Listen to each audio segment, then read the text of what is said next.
Disculpo por la semana pasada o antepasada que me tocaba, no pude por los motivos ya conocidos. Sin embargo, pues estamos aquí para hacer la obra del Señor y siempre ando corriendo con el tiempo. Voy a comenzar de ahora. Si déjeme ver para compartir pantalla. Voy a abrir mi,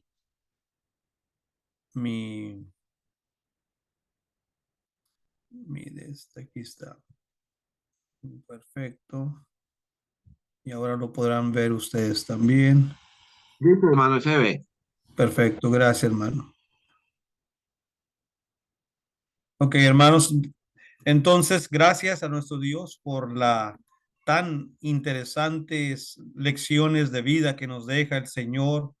De un momento a otro, nuestras vidas cambian y todas las cosas parecen estar fuera de orden cuando viene un cambio drástico en nuestra vida. Y es entre nosotros lo que se llama en el vocabulario nuestro una desesperación. En otras personas hay una pérdida de esperanza. Algunos son razonables, algunos no son razonables. Y de esto vamos a estar hablando en la noche, esta noche. Seguramente, hermanos y hermanas, que muchos de nosotros hemos experimentado momentos crudos en nuestras vidas, momentos muy intensos, ¿verdad? Que obviamente nos hacen en ocasiones desesperarnos, perder un poco la paciencia y tal vez en ocasiones también la esperanza. Esto es lo que pudiera ocurrirnos muchas de las veces. Vamos a abrir nuestras Biblias en el Evangelio de Lucas, en el capítulo 8 y en los versículos 40 en adelante. Esas serán nuestras lecciones donde el Señor nos tiene dos grandes lecciones. La primera, quiero comenzar, hermanos, definiendo lo que es la palabra desesperación. El diccionario Webster de 1828 definió la palabra definición como renunciar a la esperanza. Desesperación es renunciar a la esperanza, caer en un estado de desesperanza y desesperación. Entonces, cuando hablamos de desesperación, es cuando hemos renunciado a lo que potencialmente podía ayudarnos y caemos en este estado de desesperación. Pero cuando hablamos también de desesperanza, es algo muy similar a perder la esperanza de conseguir una cosa después de quizá haber hecho muchos intentos, pero todos ellos intentos infructuosos. Entonces, cuando esto se da, viene un tipo de desesperanza, de pérdida de la esperanza. En los personajes que vamos a leer en esta tarde, amados hermanos, encontramos tanto la desesperación como la desesperanza. Se ha dicho, hermanos, que se ha oído decir que se puede vivir 40 días sin comida, 8 días sin agua, 4 minutos sin aire, pero muy poco tiempo sin la esperanza. Y esto tal vez, hermanos, sea así. Encontramos en nosotros en la Biblia el caso de un naufragio donde el apóstol Pablo iba. Y Lucas define que ya habíamos perdido toda esperanza de supervivencia. Es decir, los intentos ya habían sido todos infructuosos, ya no tenían esperanza. La única persona que daba la esperanza era el apóstol Pablo, porque Dios había hablado con él, hermanos, en ese momento. Pero regresando a las definiciones y a lo que hemos dicho en la introducción, estas características tanto de desesperación y desesperanza van a definir las personas de nuestro estudio y uno de ellos repentinamente cae en este estado, mientras que la otra ha estado viviendo así por largos años. Tal vez me, me siento de esta manera porque lo que ha ocurrido con nuestra familia esta semana. Creo y estoy convencido de que nunca perdí la fe ni la esperanza, pero de que hay ansiedad y desesperación en ciertos momentos, sí los hay. Dice la Biblia, hermanos, abramos nuestras Biblias en el Evangelio de Lucas, en el capítulo 8 y en el versículo 40. Dice, aconteció que cuando Jesús volvió, la multitud recibió con gozo porque todos le esperaban. Claro, el Señor, hermanos, venía de haber estado en las regiones gentiles, perdón, alrededor del mar de Galilea, donde se encontró con un hombre que, cuando uno lee el contexto de esto, había estado poseído por muchos demonios. Y ahora, de regreso a las ciudades judías, hermanos, en el otro lado, le recibe esta multitud con gozo, dice, porque lo estaban esperando, como dice el versículo 40. Y dice la palabra del Señor en el versículo siguiente, verso 41, y he aquí un varón llamado Jairo, que era el principal de la sinagoga, vino y postrándose a los pies de Jesús, le rogaba que entrase a su casa. Bueno, vamos a comenzar nuestra lección, hermanos. ¿Quién es este Jairo? Vamos a contestar con la escritura la personalidad de este hombre y la posición social y moral y espiritual que tiene. El versículo 41 y 42 dice la escritura que esta persona llamado Jairo era un principal de la sinagoga y cuando vino se postró a los pies de Jesús. Esa es una actitud muy buena. La segunda, le rogaba que entrase en su casa porque tenía una hija única como de 12 años y ella se estaba muriendo y yendo la multitud le apretaba. Sería fácil, hermanos, pasar por alto, como dice aquí, la desesperación total que hizo que Jairo invitara a Jesús a su casa. Ahora les platico por qué. Porque Lucas nos dice que este Jairo es el principal o el presidente de la sinagoga. ¿Y qué implicaba esto? Bueno, en las sinagogas eran normalmente gobernadas por el pensamiento fariseo y los fariseos, hermanos, no estaban muy a gusto con Jesús en ningún lado y de ninguna manera. Como presidente o principal de la sinagoga, tenía tareas a realizar. Una de ellas era exhortar a la congregación, es decir, a esta sinagoga donde él era presidente o principal, a que todos fueren fieles a la ley.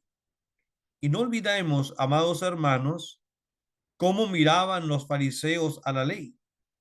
De una manera, hermanos, que sobrepasaba muchas veces lo que Dios había pedido y habían llenado a la ley de tradiciones y traducciones e interpretaciones que nadie se los había pedido, al menos Dios no.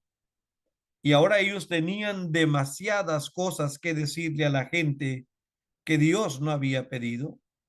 Y cuando, por ejemplo, Jesucristo y sus discípulos en un día de reposo, mientras caminaban por un lugar, cortaron sus discípulos algunas espigas para comer porque tenían hambre, inmediatamente le acusaron a Jesús que sus discípulos violaban la ley del día de reposo. Obviamente, andando el Señor ahí, él no iba a permitir que sus discípulos hicieran esto. Pero, ¿qué es lo que estaban violando? Jesús les dijo, estamos violando las tradiciones de ustedes, lo que ustedes han agregado, pero no la ley de Dios. Él es el Hijo de Dios. Él vino a cumplir la ley. Así que, como presidente, pueden imaginar, Jairo es un hombre que se encarga que la congregación sea fiel a la ley, pero también, hermanos, cada día de reposo, él tenía que estar encargado de seleccionar a los maestros, a los rabinos que iba a invitar para que ese día de reposo, ese sabbat, fueran los que enseñaran a su congregación. Y se dice, hermanos, por los escritos, hermanos, de muchos, o de algunos, perdón, no de muchos, de algunos escritores contemporáneos de ese tiempo, hermanos, que eran bastante selectivos, eran muy celosos a quién iban a invitar. Hermanos, en una ocasión al Señor se le dio el libro para que leyera y la gente se quedó asombrada de que el rabí le hubiese dado esa parte al Señor. ¿Por qué? Porque estaban todos en su contra. Y una tercera tarea que tenían los principales, los presidentes o principales de la sinagoga, eran responsables de advertir de cualquier herejía que se pudiera cometer, de cualquier falso maestro, no darle parte alguna. Y no solamente eso, reportarlo inmediatamente ante el Sanedrín, aquellos 70 varones que componían la cabeza principal de los escribas, fariseos, saduceos, hermanos, y de todo el cuerpo selectivo, incluyendo a los sacerdotes y el sumo sacerdote. Así que Jairo es una de estas personas. ¿Qué cree usted que Jairo pensaba de Jesús?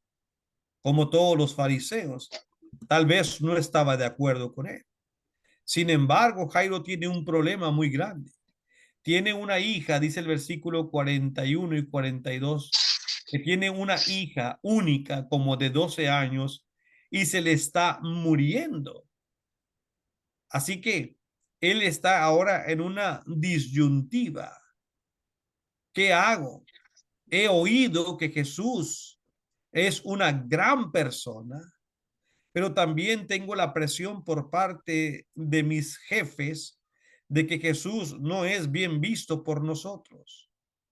Él es un usurpador, él es alguien que quiere ocupar el lugar de Dios y siempre lo están vigilando los fariseos y siempre lo están acusando. Así que Jairo está a punto de hacer un sacrificio. Y por cierto, ese sacrificio me recuerda a mí para preguntarle a usted, ¿qué fue lo que usted sacrificó cuando decidió seguir a Dios? ¿Fue una elección fácil para usted o enfrentó dificultades y pérdidas como resultado de su elección? Hay personas que les lleva mucho tiempo convertirse en discípulos de Cristo porque piensan siempre, ¿qué es lo que voy a perder? Las amistades, el trabajo, tal vez una relación sentimental, quizá familiares no estarán de acuerdo conmigo. Y muchas veces al sopesar la situación, no están listos para hacer esos sacrificios y dejan que pase a Jesucristo por su lado y no lo siguen. Jairo tiene ahora esta disyuntiva. ¿Qué hacer con esto? Seguro Jairo había oído lo que Jesús decía hacer, el Hijo de Dios. Y recuerde, hermanos, que para el fariseo eso era un insulto, era una blasfemia por parte de Jesucristo o de cualquier humano que ellos consideraran que dijera esto. Dios es espíritu y como tú siendo hombre puedes decirnos que eres hijo de Dios. Por ello intentaron, hermanos, tirarle por un despeñadero, pero pasó en medio de ellos y se fue. Porque Dios, Jesús es Dios, ¿verdad? Jairo no era un seguidor de Cristo, téngalo por seguro. Sin embargo, ¿cuál fue su postura? El versículo 41 dice que vino a Jesús y ¿qué dice el versículo? Se postró a sus pies. Y después dice, y le rogó que entrara a su casa. La desesperación, la desesperanza, hermanos, la pérdida de la esperanza hace grandes cosas en muchos de nosotros. Y esta no es la excepción. Jairo está desesperado y esa desesperación le ha hecho ir en busca de alguien que le puede ayudar. ¿Y por qué no? ¿Qué es lo que solemos hacer nosotros? Exactamente lo mismo. Hemos agotado todo recurso que nosotros pensábamos que tenía y que podía funcionarnos, pero de repente nos hemos dado cuenta que nada podemos hacer. Pero hemos oído de alguien que tiene el poder y que hasta este momento tal vez yo había rechazado seguirlo. No había querido hacerle caso a él como mi maestro para seguirlo, pero ha llegado el tiempo. Y esto es lo que Jairo tiene que hacer una decisión. Vamos a ver unos cambios en él, pero a la vez también existe una interrupción mientras Jairo está haciendo estos cambios en su persona, mis amados hermanos. Pues su única hija de 12 años, como dice la escritura, se está muriendo. El verbo postrarse, que aparece en el versículo 41, dice mucho. ¿Dónde queda su reputación de principal de la sinagoga? ¿Qué va a decir la multitud de su sinagoga? ¿Se está postrando ante un falso maestro, como decían los fariseos que Jesús era un falso maestro? Jairo está desesperado. Jesús es su única esperanza. Está sacrificando todo: amigos, trabajo, influencias, absolutamente todo. ¿Y nosotros qué estamos dispuestos a sacrificar por seguir a Jesús? ¿O vamos a aferrarnos a nuestro pasado? ¿O vamos a aferrarnos a nuestra propia vida, a nuestros propios intentos fallidos, nulos, con los cuales no hemos conseguido absolutamente nada? ¿Está dispuesto a dejar pasar la oportunidad y quedarse para siempre sin esperanza? Yo no se lo recomendaría. Es mejor hacer sacrificios, pero para poder hacer lo que es correcto. Esto es lo que debemos nosotros de hacer. Así que casi era imposible, hermanos. Dice el versículo 42 en la última parte, que cuando Jairo quiso traer a Jesús, yendo, la multitud le apretaba. Casi era imposible caminar. La multitud estaba volcada hacia Jesucristo y de repente ocurre algo todavía inesperado. Verso 43. Y una mujer que tenía flujo de sangre, dice el verso 43, y hacía ya 12 años, la cual había gastado en médicos todo cuanto tenía y por ninguno había podido ser curada. Qué coincidencia. Los mismos 12 años que tenía la única hija de Jairo y que había enfermado de muerte o que se estaba muriendo. Esos mismos 12 años, esta mujer los tiene con un intenso dolor físico y moral también. Dice la palabra del Señor, hermanos. Bueno, Marcos nos agrega en esta narración que él hace de Jairo, y el caso de Jairo agrega algo más. Lo voy a leer.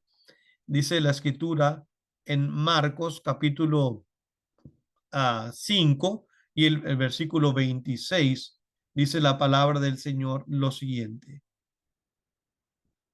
Dice así, Marcos 5:26, que esta mujer dice, había sufrido mucho de muchos médicos y había gastado lo que tenía y no había mejorado, antes le iba peor. Marco nos dice, hermanos, que esta mujer había sufrido mucho y todo lo que tenía, perdón, lo había gastado en los médicos y que ninguno de ellos le había podido hacer mejoras a su situación. Al contrario, dice la palabra del Señor, antes todo le iba peor. Así que también, hermanos, esta mujer tiene en Jesús su única esperanza. Déjeme agregarle algo más para nuestra información. Nosotros no vivimos bajo ese tiempo, pero para los judíos, de acuerdo al libro de Levítico, capítulo 15, versículos 25 en adelante, la ley decía lo siguiente, hermanos. Dice Levítico 15, versículo 25 en adelante. Y la mujer, cuando siguiere el flujo de su sangre por muchos días, fuera del tiempo de su costumbre, o cuando tuviere flujo de sangre más de su costumbre, todo el tiempo de flujo de su inmundicia será inmunda, como en los días de su costumbre. Así que en esos días del mes a las mujeres se volvían por la ley inmundas debido al su flujo de sangre. Pero este caso del versículo 25 nos dice, si ella por alguna enfermedad tuviese fuera de su costumbre flujo de sangre, será inmunda. Y una persona inmunda no puede entrar ni al templo, ¿verdad? Ni tampoco, hermanos, a las sinagogas les permitían entrar. Sigue diciendo el versículo 26, toda cama en que durmiere todo el tiempo de su flujo, le será como la cama de su costumbre, y todo mueble sobre el que se sentare será inmundo, como la inmundicia de su costumbre. Cualquiera que tocare en esas cosas será inmundo, y lavará sus vestiduras, y asimismo se lavará con agua, y será inmundo hasta la tarde. Y cuando fuere libre de su flujo, se ha de contar 7 días y después será limpia. Así que estos versículos nos dan más luz. Por lo tanto, en tiempos de Cristo, el flujo de sangre en la mujer era asociado, según algunos dicen, como un castigo de Dios. Eso es lo que muchos creían, que era un castigo de Dios. Bueno, en este caso que estamos leyendo, no se nos dice tal cosa y la situación física y espiritual de esta mujer. Regresemos a Lucas capítulo 8, por favor, y encontramos algo muy importante aquí en el versículo 43. Dice que esta mujer, ella sabía, hermanos, que no era este su caso. Su flujo no se debía a una vida corrupta, es decir, no está siendo castigada por Dios por ello. Ella no es una mujer pecadora, no es una mujer infiel a su marido. Ella sabe que ese no es su problema. Su condición física simplemente es otra. Pero aún así no tenía acceso a la sinagoga. Por lo tanto, podemos entender, por esos 12 años había perdido contacto con su familia por las interpretaciones, ¿verdad?, de la ley, de sus amigos, estaba sola y estaba también enferma. Era una situación bastante difícil de esta mujer, hermanos, que encontramos en esta situación. Tanto Jairo por su hija de 12 años que está muriendo y esta mujer que por 12 años ha padecido de flujo de sangre. Así que nadie podía curarla, como nos dijo Marcos en el capítulo 5. Al contrario, las cosas se iban empeorando. Nadie creía tampoco en su inocencia. El contraste de ambos casos es sorprendente. Ambos están completamente desesperados. Y bueno, pudiéramos decir nosotros, ¿y quién no? Son diferentes las situaciones. Sin embargo, la conclusión es la misma. No hay quien les ayude, ni a la hija de Jairo, ni tampoco a esta mujer. Por lo tanto, verso 44, vino por detrás, hablando de la mujer. Eso es lo que ella se atrevió a hacer. Vino, dice, por detrás en esa multitud y tocó el borde de su manto y al instante se estancó o se detuvo el flujo de su sangre. Este borde, hermanos, es significativo. Solamente lo usaba uno que temía a Dios y lo usaba quien se comprometía a guardar la ley de Dios. Así que Jesús lo tiene puesto. Él es identificable por ello también. Por eso muchas veces le hablan de rabí, aunque el Señor nunca se sentó a los pies de alguien para llegar a ser rabí. Él vino de parte de Dios, como dijo Nicodemo, como maestro, porque nadie puede hacer las señales que él hacía si Dios no estaba con él. Así que es interesante. Ella viene y toca, dice el versículo 44, y al tocar el borde, instantáneamente su flujo de sangre se detuvo. Esto, hermanos, es un comprobante de su sanidad y poniéndose en manos de Dios, su única esperanza, Jesús toma una oportunidad muy hermosa. Así que vamos a ver lo que ocurre. Versos 45 al 48. Entonces Jesús dijo, ¿quién me ha tocado? Y negando todos, dijo Pedro y los que estaban con él, Maestro, la multitud te aprieta y te oprime y preguntas, ¿quién me ha tocado? Jesús dijo, alguien me ha tocado, porque sé que ha salido poder de mí. Entonces, viendo la mujer que no se había ocultado, vino temblando y postrándose delante de él, le declaró delante de todo el pueblo por qué causa le había tocado. Fue su oportunidad para ella. Él le dijo al Señor por la razón por qué le ha tocado. Y cómo al instante, esto es, hermanos, para que el nombre de Dios sea glorificado, y cómo al instante había sido sanada. Y él dijo, hija, sí, el Señor la llamó hija. Cuando la gente se ha alejado de ella, cuando el principal de la sinagoga no le quiere dejar entrar. Hija, ten buen ánimo, tu fe te ha salvado. Cuando ella explicó todo, Jairo está ahí. Recuerde que Jairo viene a traer a Jesús para que venga a su casa.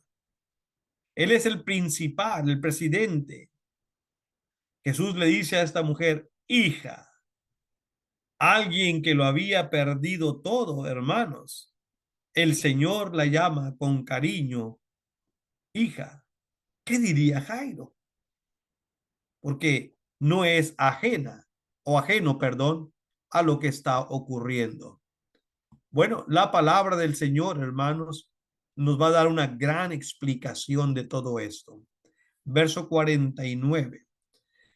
Hablando aún él, vino uno del príncipe o del principal de la sinagoga a decirle, tu hija ha muerto, no molestes más al maestro. Déjalo, ya no hay necesidad de él. ¿Para qué lo molestas?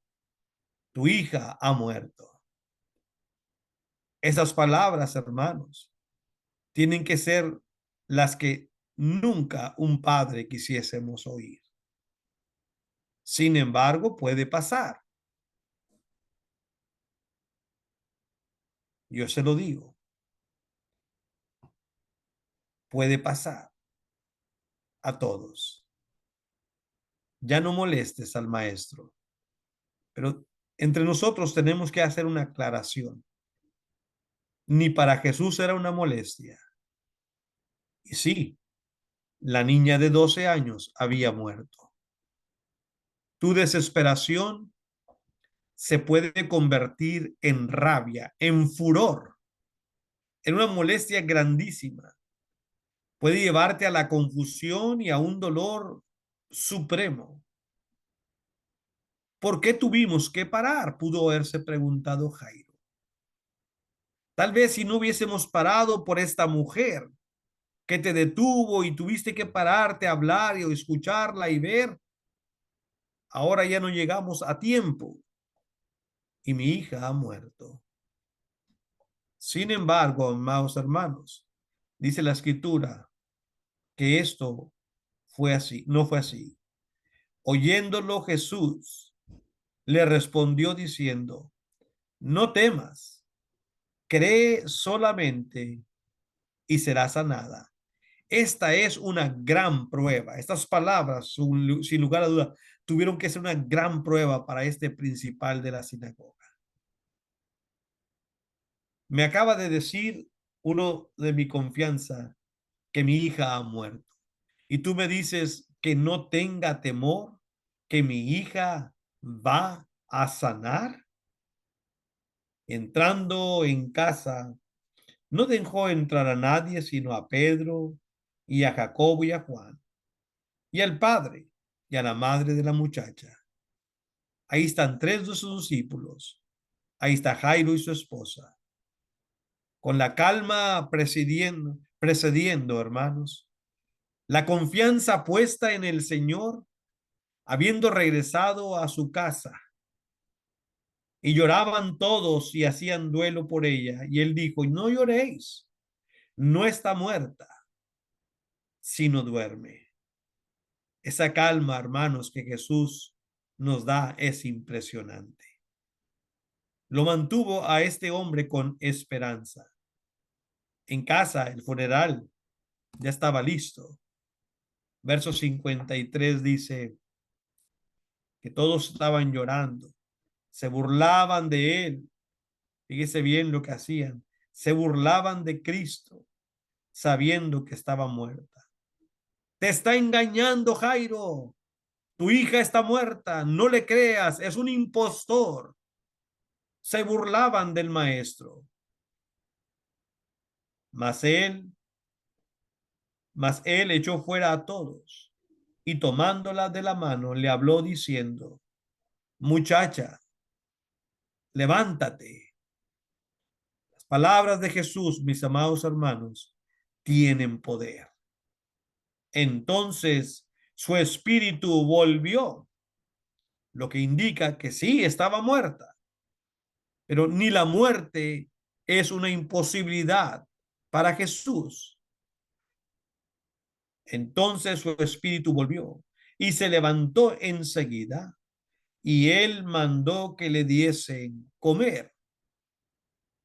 Obviamente esta multitud no está interesada en Jesús, pero Jairo ya ha puesto su vida en las manos de Cristo. Jairo se ha dejado llevar por lo que Cristo le está diciendo.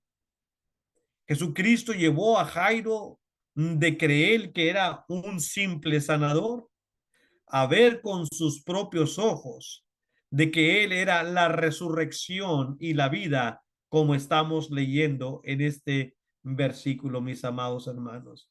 Sí, el Señor, hermanos, es la resurrección y la vida.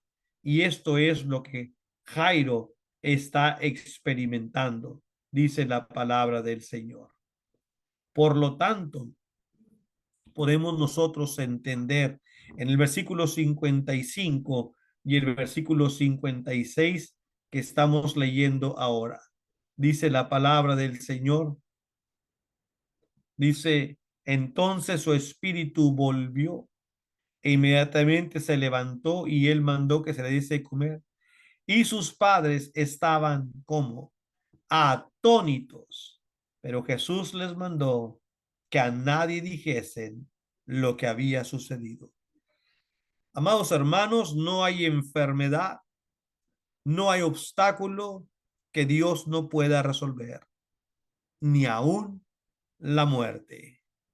Me hace recordar las palabras que el apóstol Pablo escribió a los Corintios en el capítulo 15 y el versículo 54 y 55 de su primera carta, donde él les dice: y cuando esto corruptible se haya vestido de incorrupción y esto mortal se haya vestido de inmortalidad, entonces se cumplirá la palabra que está escrita: sorbida es, dice, sorbida es la muerte en victoria. ¿Dónde está, oh muerte, tu aguijón? ¿Dónde, oh sepulcro, tu victoria? Hermanos, la muerte ni la tumba tiene victoria sobre Jesús.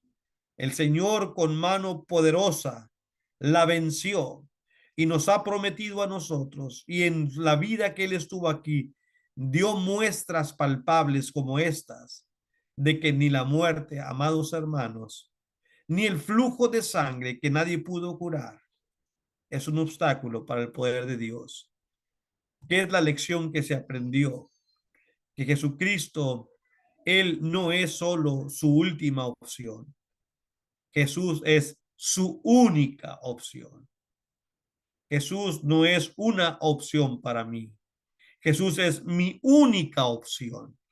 Y esto es lo que nosotros debemos proclamar, es lo que debemos de creer.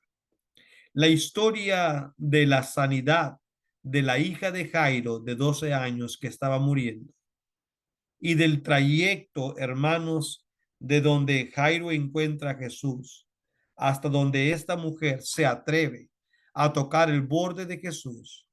Ocurren cosas milagrosas, sí, pero porque hay dos corazones que están al borde de la desesperación. Mire la gracia de Dios. Dios pudiera decir: pues ahora sí, me están buscando, ¿verdad? Sin embargo, Él no nos rechaza. De una u otra manera, Dios quiere que nosotros vengamos a Él. Y esa es la única razón por la cual el Señor, hermanos, no ha venido hasta el día de hoy. Cuando el apóstol Pedro escribió, hermanos, su segunda carta, él dice, hermanos, voy a leerles en segunda de Pedro, capítulo 3, versículo 9. Repito, segunda de Pedro, capítulo 3 y versículo 9. El Señor no retarda su promesa, como algunos tienen por tardanza, sino que es paciente, dice la Escritura, para con nosotros, no queriendo que ninguno perezca, sino que todos procedan al arrepentimiento. Él, hermanos, quiere que nosotros vengamos a Él.